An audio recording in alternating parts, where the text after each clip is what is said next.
Hello, everybody. As we say, it's 5 o'clock somewhere, so we're going to get started with tonight's Redox 5. This is formerly the CF5. My name is Dr. Lee Osler. I am in the state of Washington in the United States, and I'm joined with my co-hosts Jim and Glenn from San Antonio, Texas. Jim is a retired stockbroker and a wonderful friend. We're excusing Dr. Maureen Hayes, who is currently in Dubai on a trip there, and so we hope that she has a safe journey and an enjoyable one, and she'll give us a good report next week when she returns. And so we are joined tonight by Dr. Ed De La Reyes, who is in Bowling Green, Kentucky. We will first start off, before we introduce him, first off by just making a general disclaimer. All of us here are associates of a company called ASEA Global. We represent and market a product that is for cellular health, and as such, it is a supplement.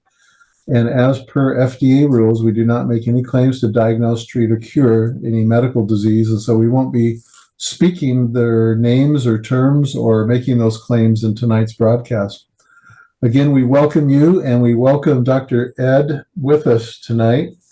He is a fan favorite. That's kind of a worn out expression, but he is such a gentle soul, a wonderful person with a strong personality and just, genuine to the core. So we love having him with us because he's got a really, really wonderful story, both for himself, a profound one for himself, as well as for his mother. And there's an interesting backstory to all this. So let's go ahead and welcome Ed. Come in and let us know a little bit about, maybe for those who might not have heard about you before or heard your story, give us a quick intro on how you became acquainted with ASEA, and give us some of that backstory, and then we can go from there, and we'll conspire together to help maybe explain what the Redox is after that. Great, thank you. It's good to be back again, and I love you guys. You are the best webinars that ASEA has ever had, and it's a great tool that all my people, all my associates are using, and I'm happy to be here, and though nervous, but this is a great platform really that we could encourage people to see. For those of you that are just evaluating this product, for those of you that are still deciding whether this technology is for real, this is what I'm here for, just to tell you my personal experience as a physician. And so I am a physician that graduated in the Philippines, and in 1983, I came to the U.S. With a dream that I can be trained here in the best medical training ever that can be given. So I was blessed with that. I trained first in pediatrics, and after pediatrics, I was going to be a neonatologist dealing with newborns. But a good friend of mine talked me out of it, and I became an anesthesiologist. And I trained again, another residency training with a subspecialty in chronic pain management, specifically interventional pain management. So my ASEA story started in 2015. I was busy. I was happy. I had a great practice. I came from Washington, D.C. From my training. I practiced in the Metro Washington, D.C. area and Maryland. I have two pain clinics there. And I was brought into Kentucky in 2005 to help out the pain clinic. So when I came in, there were 6 procedures a day, and we were successful in really rehabilitating the pain clinic and moving it up from 1 clinic. It grew up to 6, and then from 6 procedures to 45 procedures. Yes, sir. Hey, Ed, what specialty, my background, I've had 10, back surgeries. What specialty what were you specializing in? What procedure? Okay, I'm an interventional pain management. As anesthesiologists, we're the one that would put epidural steroid injections, facet nerve blocks, put in dorsal column stimulators, and then would thread in a catheter, stimulate the spinal cord to stimulate the brain, so as to redirect the pain short circuitry around the spinal cord and whatever the area of discomfort is. So it could be in the right Okay. foot, in the left foot. Yes. Okay, thanks. Yeah, and then doing those procedures, we wear at that time there are lighter jackets now. At that time, we are wearing a 20-pound weight jacket, and it's good. It's just 20 pounds that you can easily. But if you wear it the whole day, it gives a big toll on your spine. So for years since 2005. I was happy for the accomplishment. I was happy for the people that we've been able to help.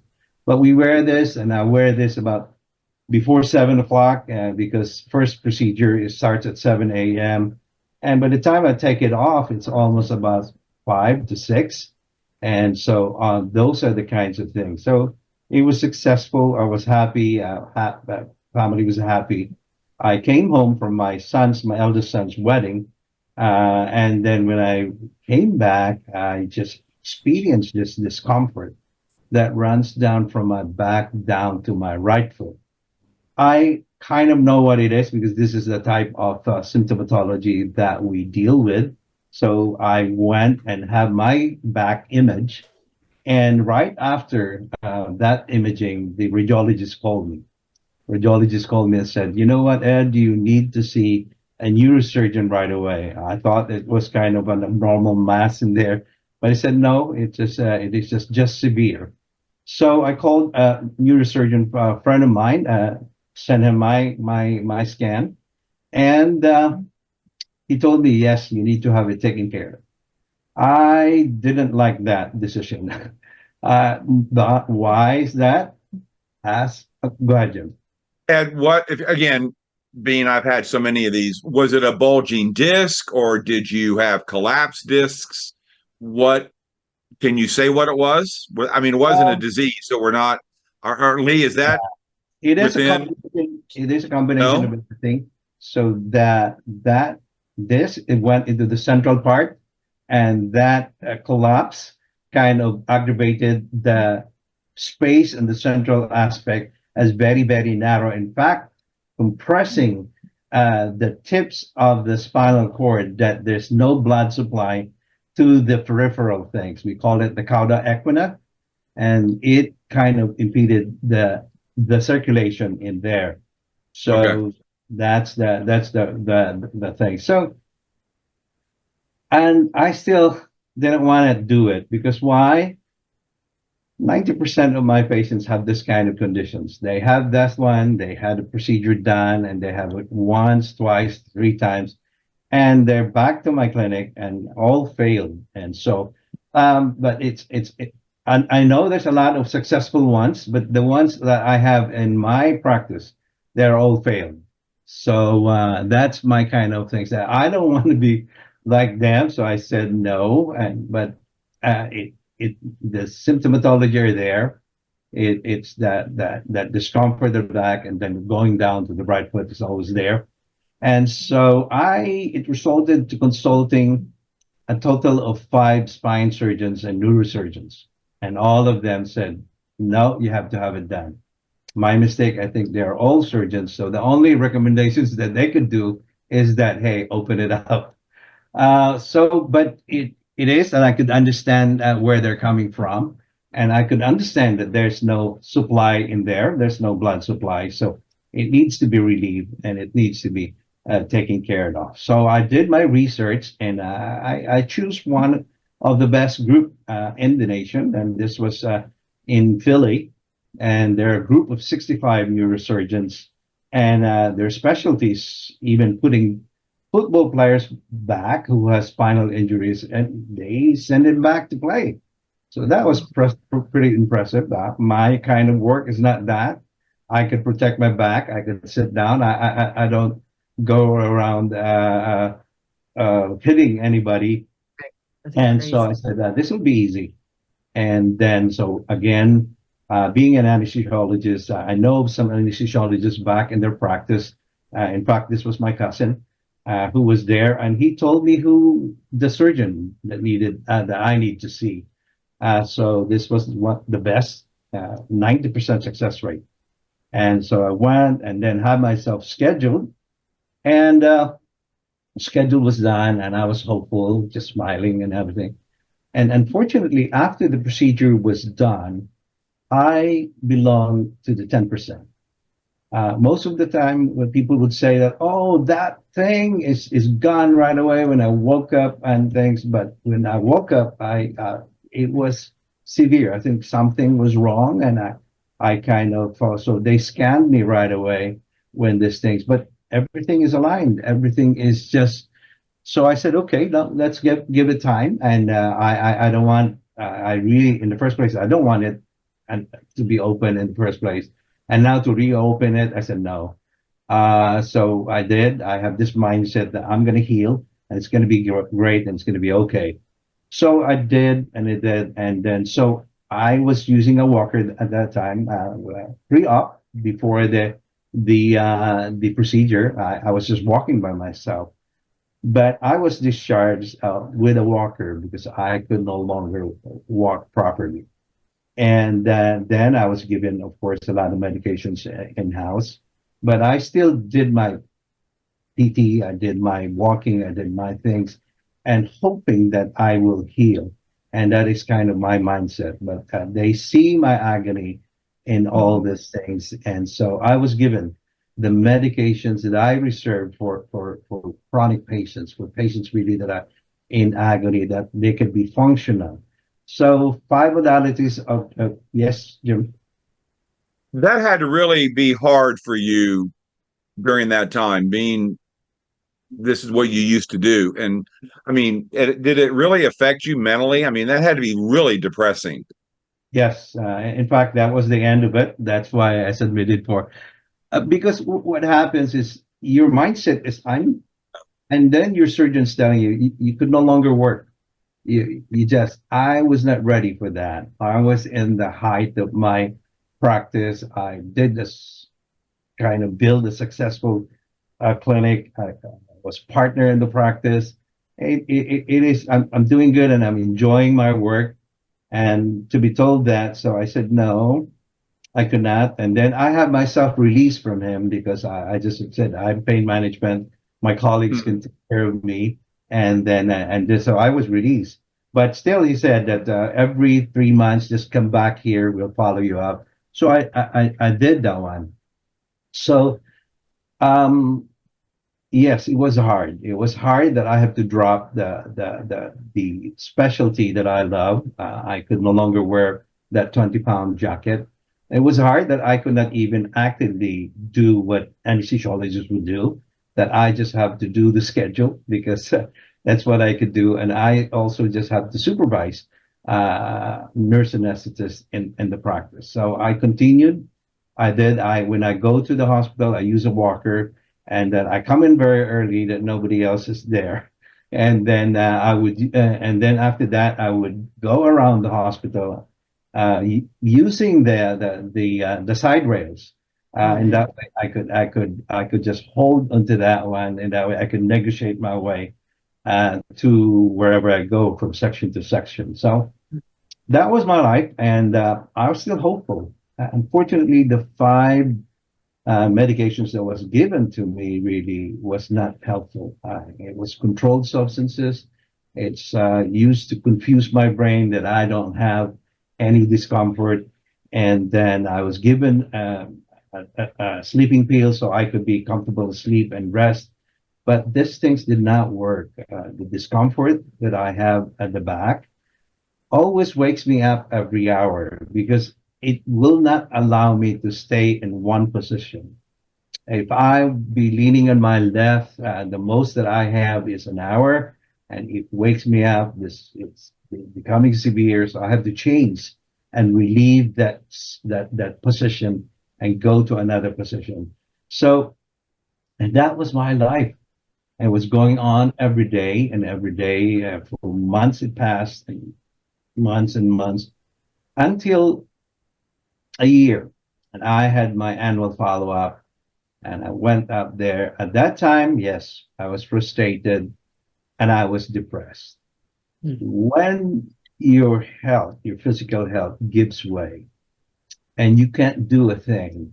There's still a lot of things in your mind that you want to do and you're unable to do it.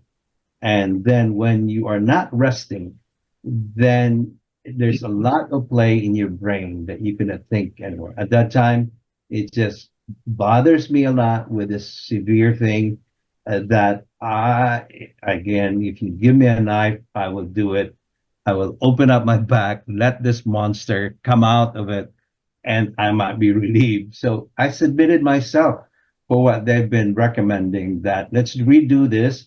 Let's rearrange the rods and the screws and the bone plates. Maybe that was the thing. And then I was not thinking properly anymore. So I said, yes, let's do it. And then what went into my side was that my surgeon was so busy, and it took 2.5 months from the time that I decided to have a schedule for me. So he was traveling and he has a lot of schedules. There's a lot of people ahead of me. So, okay. And it was at this time that I was introduced to this redox signaling molecules. My brother-in-law heard about what happened to me, and they were just introduced to this one, and he had a good relief. The wife has a very good relief being asthmatic and being diabetic, and so, but they also found out that it was good for discomforts like mine. So he did. He called and then sent us this product and says that you could be a customer. Just do this one, and you could. So they guided us, and I said, well, and that's the only thing is I was just respectful. And then I was not prideful that, hey, who are you, an accountant telling me what to do with my body? But out of respect, because he's the older brother of my wife, yeah, let's do it, and let's just do it fast. And I, in my mind, I was 150% sure that it will not work. The medications that I was prescribing for the last 30 years is not working. And How long ago was that, Ed, by the way? When did you get introduced to Redox? oh, that was the end of after Thanksgiving, end of 2016. Oh, wow. Okay. Yeah, end of 2016. So I was, and and so I said, yeah, okay, well, and because of my respect, I did, and I drank it, and I said, okay, let's get done. Do you Yes, remember how much you were drinking at that time? just 2 ounces, 1 cup One twice a day. cup twice a day. Yes, that's all I did. 1 cup twice a day, and in 5 days' time, I had the best sleep I ever had. If you're not 5 days. 5 days. In 5 days' time, I had the best sleep because if you're not sleeping for over a year, no sleeping, no straight sleep. This one, just 4 hours of straight sleep. Oh wow! I was kind of when I wake up, I was like a dog that really had a good rest, stretching my back, and I said, "Oh wow!" And I thought it was just I slept at 10 o'clock, and when I woke up, I thought it was just 11 o'clock because that was kind of usual that I had. When I look at the watch, it's 4 o'clock. I Oh, said, "Oh, 2 o'clock." It was 2 o'clock in the morning. I said, "Wow." I slept for straight 4 hours with no disturbance at all, and I feel good. I'm well rested. No doubt that I had that rapid eye movement sleep that we all needed really for healing. So after that, on a daily basis, I just observe positive things happening. And the very early things that I have is, of course, that good sleep. And then my thinking, my mental depression just got relieved. I'm able to think well again. I'm able to smile. I'm able to move much better. And within that 2.5 months of time, is I was able to even wean off myself from these medications. Yes, Jim. So I'm going to bring this up as the Donald Lynn prayer. Okay. When Don Lynn Dominguez had her aha moment, um, she said, "Okay, Lord, don't fake me out." Did you ever have that feeling that that was a fluke, that was freaky, that uh Yes. When I had this things, I lost everything. I lost my physical health, then my mental health is going. And what is really active still in me is my faith. In those times of agony, in those times that I could not think properly, I right, still hold on to the Lord and call on Him. And I was just pleading, and I was pleading, and I'm it's a glimpse of things that this is a suicide thing that I'm doing. When I decided, so I retired. I said, that's it. I'm throwing things away. I was not ready for it. I said, I'm giving up my partnership.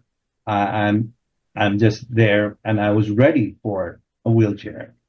And so, and that was me. And I was just bleeding and bleeding. That's why when I had the relief, when I had this, I was able to get off all the medications.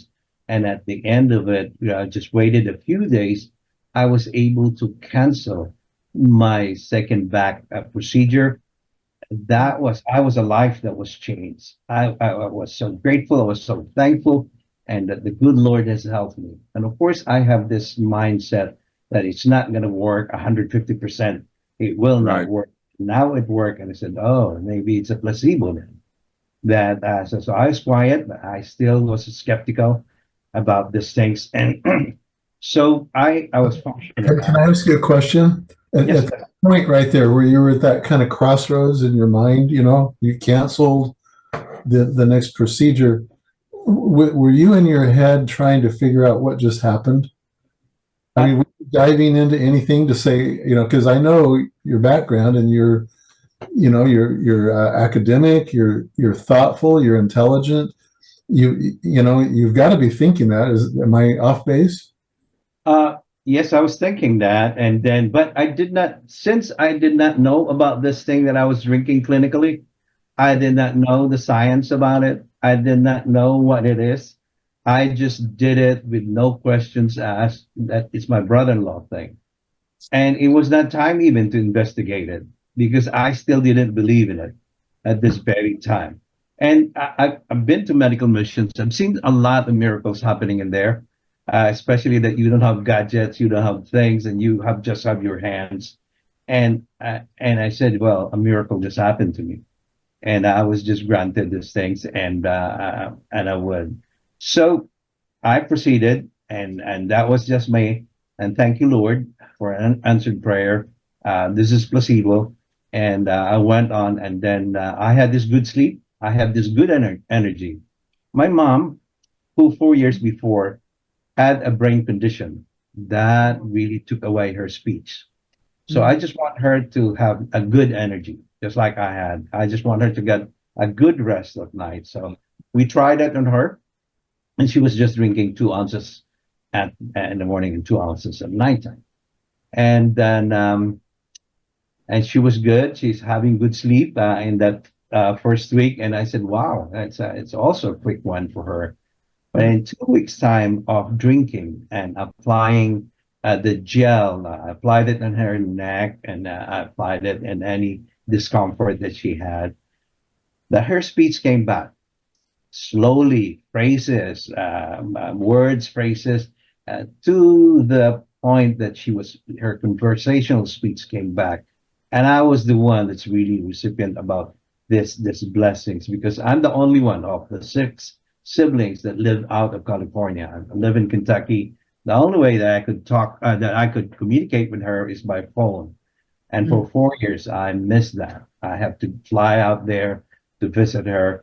But my other siblings have this proximity to her, close proximity to visit her as often. So when that happened, I could not explain it in my own traditional medical knowledge. And I wanted to, because that's the way I need to. 2 occasions and everything. This is my mom. and I could not explain why that thing happened. So I open up PubMed. What is redox signaling? I will start asking, oh, what was this that you're giving me? It's redox signaling molecules. PubMed. Oh wow, hundreds of thousands of articles about this RSM. And then, and all this research that I did, I was led into the medical atomic physicists that stabilize our own redox signaling molecules. And I was amazed about he was able to stabilize it because my exposure to redox signaling molecules was way back in the 80s. I was a chief resident in my pediatric residency, and I was in charge for doing medical journals. And one of those journals that we did was about nitric oxide. It was a promising, drug that would just be working specifically for the heart and specifically just for the right side of the heart. Where can you get that kind of thing? It is so specific and it's so directed that it's only that. And it's the one that we really needed because most of the time when we treat this kind of conditions, it's both left and right that's going to go down. This one specifically just right side. And it was in the 80s. It was not until 1997 when, of course, this was known and it won the Nobel Prize for this three Italian scientists that this was a signaling molecule specific for the heart. And that was it. And you know what? I was able to use that when I became an anesthesiologist. I did my cardiac anesthesia, and it was very unstable. It was very, very unstable that we have to use it in a special container. It goes away in minutes. And yeah, you let them inhale it and then profound effect, really. Until now, they still could not. Until now, they're still researching on what would other modalities that they could do to stabilize it. That was the key. And we have this stable one that we're using. We have this that we could put it in a bottle. This one came in a really vaporizer. It's sealed, it's intact, it maybe what, yeah, that's what the thing is. And then once you come in, you open up, give it right away. And because it's not going to last long. But we have something that we can keep in our shop. We have a year and a half of expiry. Even after that, still good. And we were able to put it in a gel form. We were able to put it in a clay mask and then assure stability. Something is, the CS just so blessed that this has been given to them and they're able to do this in this way that it can be distributed all over the world. Because if it's not stable, it can never be thrown out. It comes in special containers, use it right away. That's why this first company, where ASEA bought it, had it for 15 years, but they could do the studies in a very limited time. They have to hurry up, give it, and have a machine right beside whom they have given it because it dissipates right away. But they were able to do good studies with it. And those were the things that we discussed with the medical atomic physicists that stabilize these molecules. And I was just amazed at what it can do. And now it's stable and we have it. So it's pretty amazing on what it can do. And if there's a way, and I became a patient of my own specialty and I was not able to help myself. It was so agonizing. And then the blessing that I have for that one is the good Lord told me to look at and be a patient. And I was able to feel what my patients were feeling. I was able to really be in that level that nobody can because we cannot measure this discomfort. There's no way of measuring that. There's no way of saying that, oh, this is the level of that. It is a subjective thing. We tell them and things. And then the clinician's aspect, if we don't feel that really, we don't fully understand what the agony is behind until you have it. And so I have that. And then when my own specialty was not able to help me, When I became depressed because of that, I went to school and I spent trainings. I had 17 years vested in this, and it happened to me, and I could not help myself with this. Why? And Lord, why? I prayed and everything, and it's just, of course, as a good servant, the Lord, you always say that He's always with you, whatever things happen. And I said, "You are with me, Lord. You are just gonna tell me what is this for and what messages do I have." And then that's why when I first have the effect, I said, "Okay, I got it. You answered my prayers." But when we go into the science of things, everything that God has created and the Lord has created has science behind it. There is science in it, and there's things, and that's how amazing it is. And He created 75 trillions of cells into our body, and He designed it that it can communicate with each other. Although He put it in different systems, this is your systems, this is your things, and then He rearranged it also. And He arranged it properly that all the cells is going to be in different pathways. These are your functionality. These are the things. These are the kind of thing. And this is God's creation. And then it's given to us. And then we live. But instead of being thankful, just like anything else, we abuse it.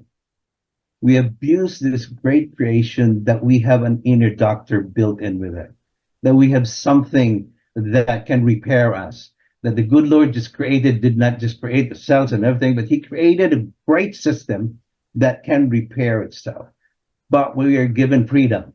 We are given choices, and we made choices and abuse it. We got food and everything. We could create quicker food. We could create a really massive amount of food, and we could do this. Oh, we don't have to refrigerate that. We could make it last longer. And we created this stuff and created. And then we put all this good creation cells into stress. We bombard it with different toxins and things. And when there's a lot of stresses, of course. One that affected me was physical. I abuse it with that 20-pound jacket. I abuse it with a goal that I could do 40 patients a day, that I could have 2 rooms, and I'm the only physician. I could have 2 teams. I have 2 nurses. I have 2 techs, and then I'm the only one. And I flip around, finish the 40 cases in a day. I abuse myself physically, but a lot of us also abuse ourselves in what we eat, the choices that we make. And a lot of us abuse about the worries that we bring into our minds, and what we think and what we do. And these are all stresses to the cells. And usually our cells can take care of it. It's resilient. It is designed to take care of that. But when it's overwhelming and the owner of this body really does not have the discipline to take care of it, we need good circulations. We need good food. We need to put things better in order that our cells can function better. And we need to be mindful about it. But most of us are not. And that's why I suffered. That's why I could not have a blood supply anymore into my periphery, my nerves, because of the abuse that I did to my bodies.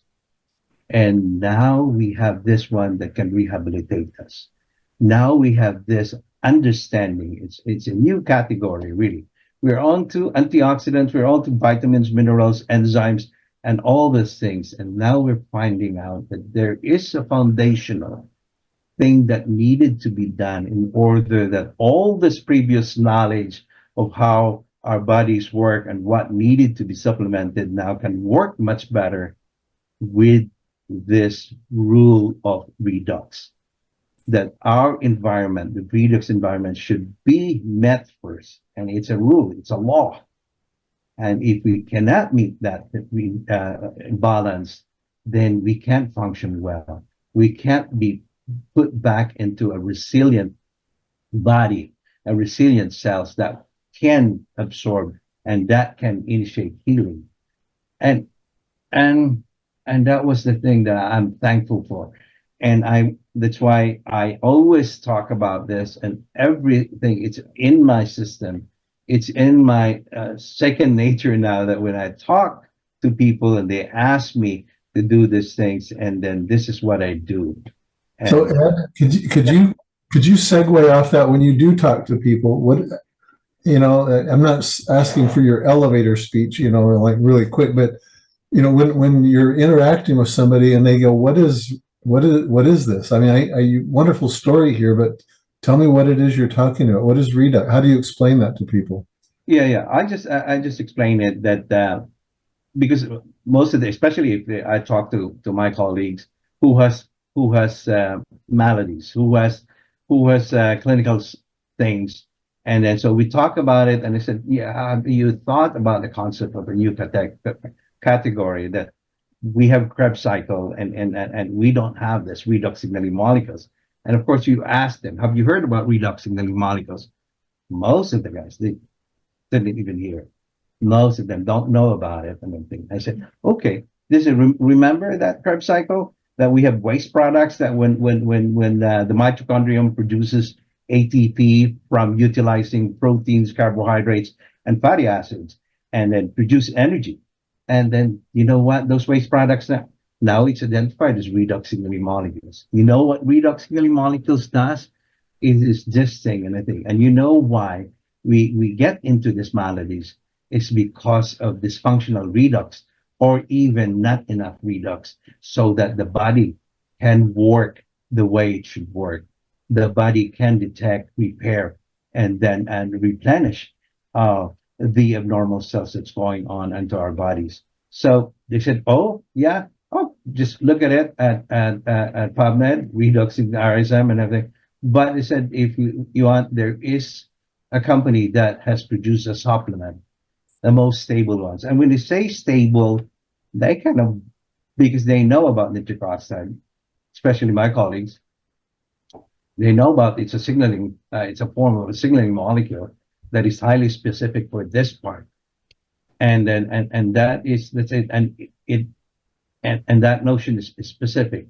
And I just heard about this new thing that's going to come up in the first quarter of next year, and I really don't get what it is all about. But I think it's about a specific location, a specific target, a specific pathway that it can enhance.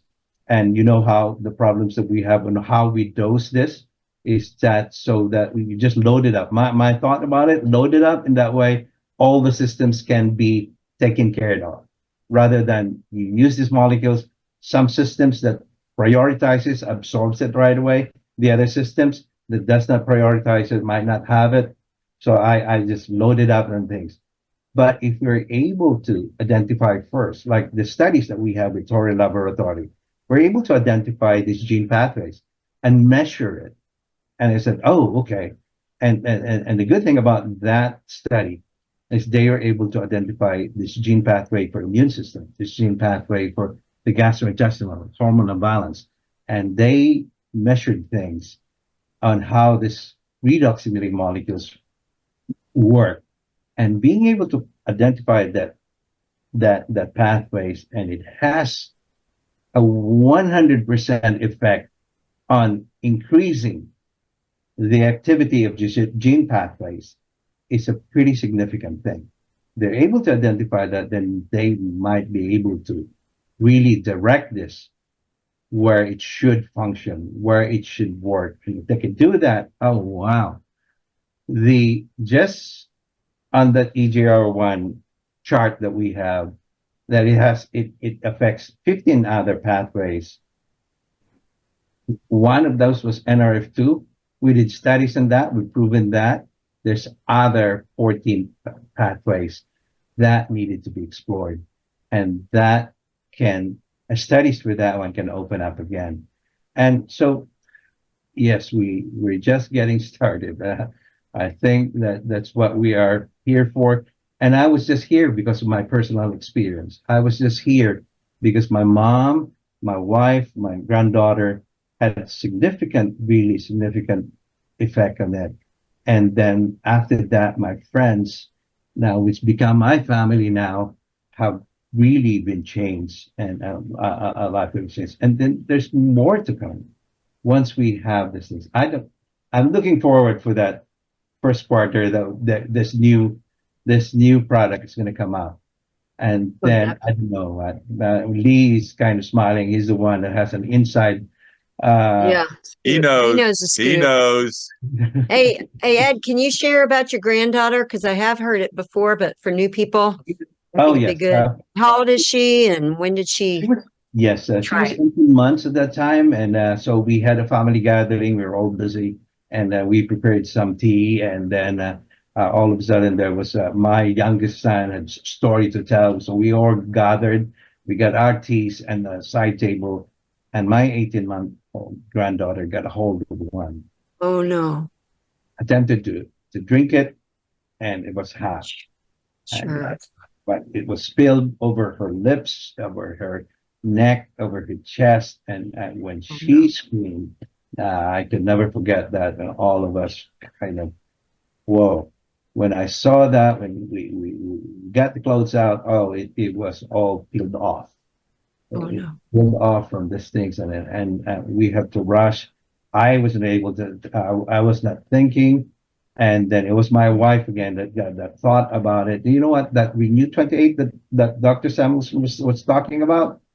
Get that, do that. And so I said, okay. So we put that immediately. We put that thing immediately. And then we ran to the children's hospital. We were in a smaller city. We don't have a children's hospital. The next city to me is Nashville, which is an hour away. So we rushed, and she was screaming, and all of us fit into a suburban, my family, and then we just went there. In 30 minutes of driving, she was playful again. Oh. She was playful as a pediatrician. You know how that this kid's already comfortable. He's comfortable. That means to say that discomfort is gone.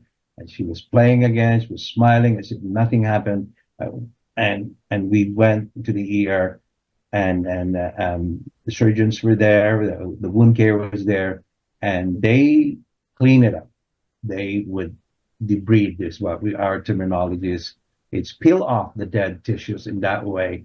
The whatever medicine is going to be placed, it will be it will take place. So, and when you peel off dead tissues, one way to be assured that you have gotten all the dead tissues is to do it up to the skin will bleed, and you can be assured that, oh, that's the live already, and that's live and live.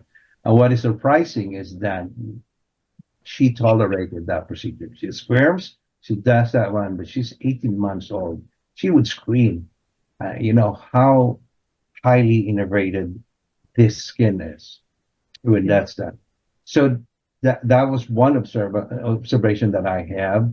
But one thing that I know she could heal fast. She's healing fast. In 6 weeks' time, she healed. But what's amazing though, with that first layer, and especially the second layer being violated by this hot liquid, it healed well, that there was no scar tissues, and there was not even a skin discoloration. We're all highly pigmented, and so that could easily be observed. But with her, she completely healed, and that was the amazing thing that I had. And how much did she drink? She was just drinking. All gel, no drink at all? She was drinking. We gave her. Okay, that's what I thought. Yeah, we give her between 5 to 15 cc's, which is a teaspoon to a tablespoon Okay. of squirting it in a syringe. And she's 18 months old, and then we did that one. And gel. Okay. Gel. And then, so that was the best thing that happened. And that just proves about the cellular effect on it and how it can repair, restoring everything. And but one thing that also that I forgot was my wife's thing. My wife had an accident and cut off her fingernail and the tip of her finger in a lengthwise manner, like that one. Oh. So we were doing our own landscaping now. We were doing our own trimming, And since you're retired, you can't afford a landscaper anymore, so we do it. And then and she had an accident, and it cut off that fingernail. So it was blood spurting. It hurts, and we know what to do this time. Yeah. We soak it in our water, and that Redox water. We soak it immediately. Blood spurting stop, pain stop, and we all run to the ER. In the ER, it was X-rayed, and we found out that the bone on the tip of the finger was broke. And of Oh. course, it was deep enough that it could run through the whole entire finger. And of course, the nail bed was violated, was thing. And the ER physician told us that, oh, that fingernail will never grow back into a normal, will go back to will always be deformed because that's the thing. And part with the treatment, just remove the fingernail, and then and let it heal in a deformed way. So she forgot to take it off. She forgot to remove it. She finished the suturing. It was all sutured. And then she said, oh, wow, the anesthesia is already worn off. I don't want to do that. You just go do it tomorrow with your orthopedics. This happened late in the afternoon, almost evening. And then our appointment with orthopedics was the very next morning, first thing in the morning.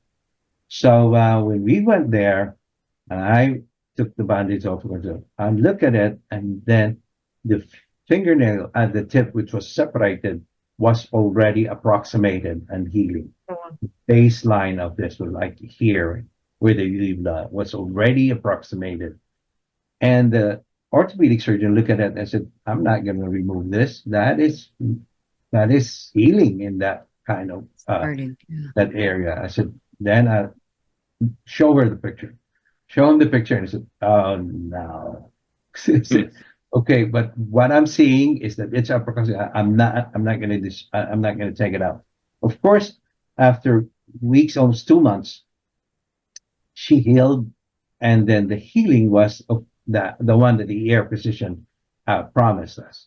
So it was deformed, and then it has that cut. It has a scarring at the back, and then we continue drinking. We continue to apply that, and then in about 3 months' time, we saw that when just the whole fingernail was taken out, it went back to normal, as if nothing was violated in the nail bed. Because the nail bed is kind of the molding of the nail. That was violated. The mold was violated, but when it healed the nail bed. It healed everything. So I know we cannot say healing, but the redox environment was met. The activation of cellular detection of these abnormalities and healing was reestablished. The resiliency of the body came back in order that it can restore itself the way it was there. It's not just healing, but restoring everything back to the way it is. And that's what I'm experiencing. So Lee, Dr. Ed, this all sounds just amazing. I love these stories, and that's why I love when you come on, because you're hearing this from a traditionally trained MD, and these things don't happen out in the normal world. But Lee, something that you said earlier, Ed, is that within 5 days, you knew it. Rephrase that. Your discomfort diminished radically. But Lee, can you explain why this is the most foundational source of healing available, that everything else is downline from what Redox is doing? But why is it he felt it quickly and some others may not? Are these molecules always working whether you feel it or not? Well, yeah, And you've got 8 minutes. well, I need 80, but that's okay. I know. Write another book. Right. That's a really good question. And the answer to the last question that you asked about why is it different for everybody is that everybody has what we call a different hormetic set point. I call it. Hormesis is a biological redox principle that is really at the heart of how this works. It's how the mitochondria works. It's how redox sensitive switches, we call those transcription factors. It's how they work. It's how the cell senses that there's a problem and how it turns on or activates a gene response to produce the right kind of proteins that answer the problem. For example, making our own antioxidants. That's what decreases inflammation. And so in the cell biology, one of the sources of discomfort is inflammation, obviously. And so if we can do anything inside the cell natively, naturally, or in a mimetic or we mimic it way, then we can positively influence the cell defenses so that it resolves the original problem that was upstream. And we all have a different capacity to do that based on our genetics, based on our health history, based on our age, and all those factors combined together. So for some people, it might take a little more.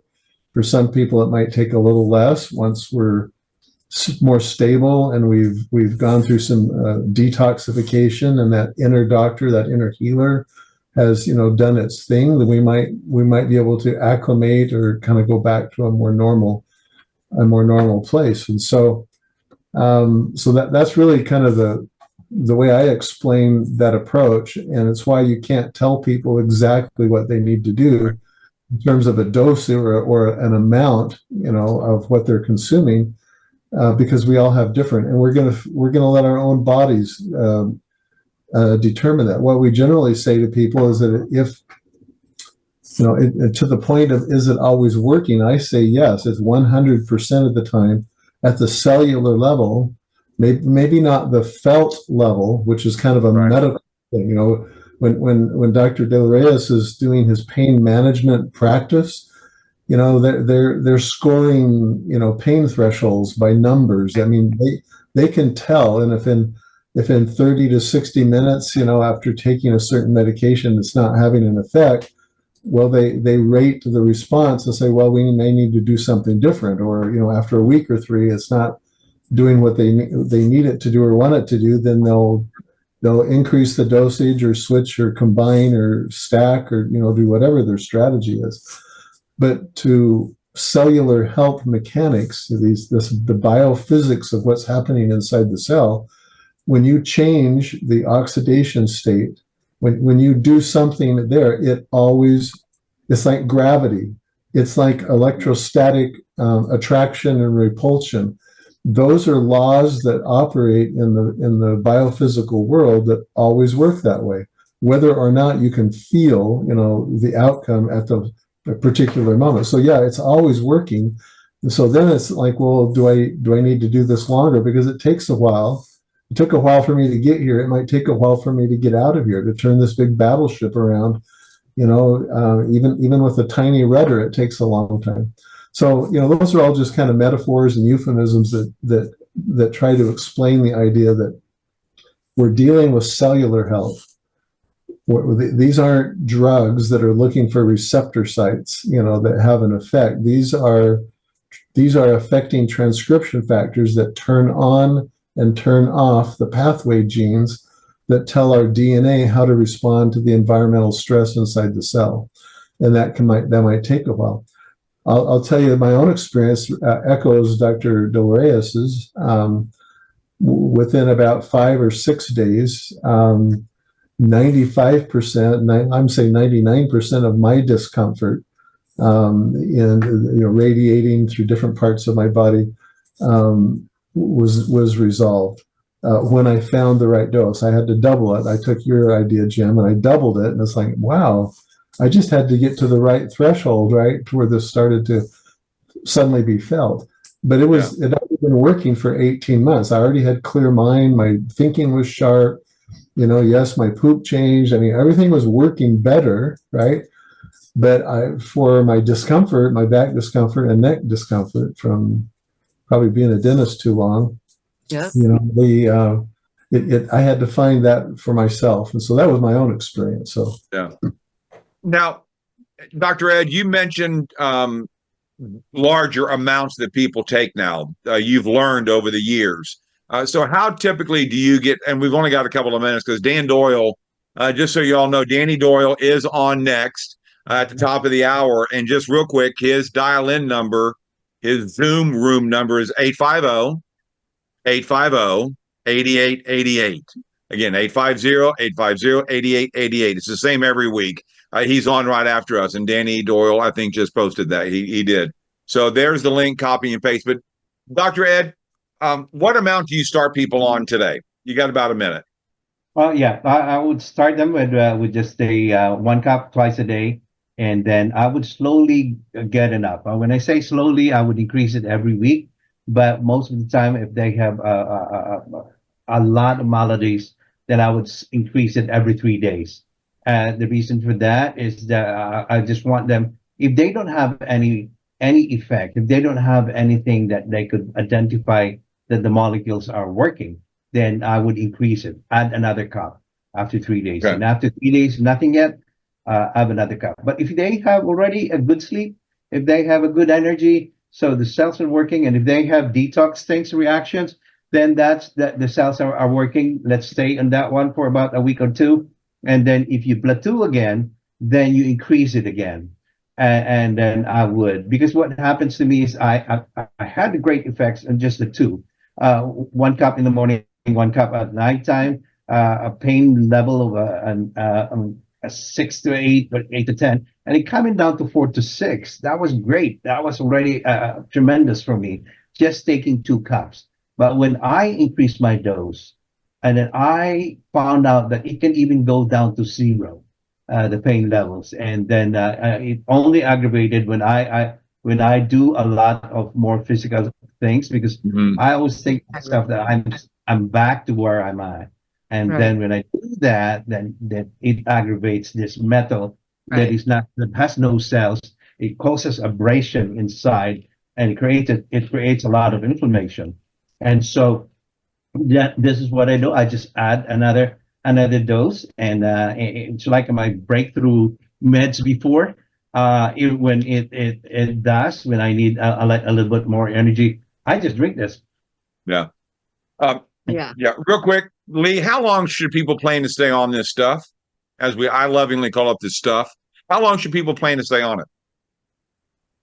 well, as long as you want to have healthy cells and be alive, these are native to the body. The body uses redox signaling molecules. This is the mediators and the traffic cops and the cell defense, the cleaner uppers. This is what increases mitochondrial biogenesis and protein repair and DNA repair and cell membrane repairs. It's what creates antioxidants. It's like, why would you not want those things going on in your body?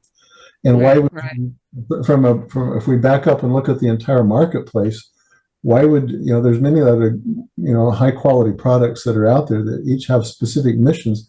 And this goes to the piano board, the keyboard. We don't want to just play one note or one chord on the keyboard incessantly over and over and over. We want to play the entire keyboard. Everything in the cell operates because of redox signaling. And so this is the most upstream, grounded, foundational, whatever word you want, place. And that kind of goes back to your earlier question. It's like, why is this important? And the answer is because everything in the cell is benefited by it when we manipulate, stimulate, affect, condition, whatever word again, the cell to do the things that would call forth cell defense, cell repair. You want to do that forever. Cool. And being non-toxic. I mean, Yeah. it's safe Can't for hurt anyone. everyone. So Oh, it works on everything alive too. Dr. Ed, thank you. I love having you on. last hour. The next time I get up to Ohio, we're going to probably swing by Bowling Green and say hi to you. So get ready for some overnight Bowling Green. visitors. Okay. Dr. Lee, thank you. Thank you. Maureen, I pray she gets home safely as well. All the others. We have a pretty cool show lined up for next Friday. If anybody knows of Danielle Matthews, and her amazing journey. We not only have Danielle, but we have her mother, Lynn Matthews, and we have Dr. David Silverman. All right. So you're going to hear the whole story. And I love these stories. You may not want to believe it, but you cannot deny what Dr. De Los Reyes experienced, what Lee's experienced, and what we have. Right. Hear the stories. So, guys, with that, thank you. The recording will be up at Redox Matters probably within an hour or two. We really appreciate it. Bring other people back next Friday. We thank you. We love you, Dr. Ed. Thank you so much for your time Thanks as always. again. Bye, everybody. God bless. See y'all. Great Thanks, Steve. weekend. Get over to Double D, Danny Doyle, 850-850-8888. Sorry, Danny, we took a little bit long. God bless. Bye-bye. Bye, y'all.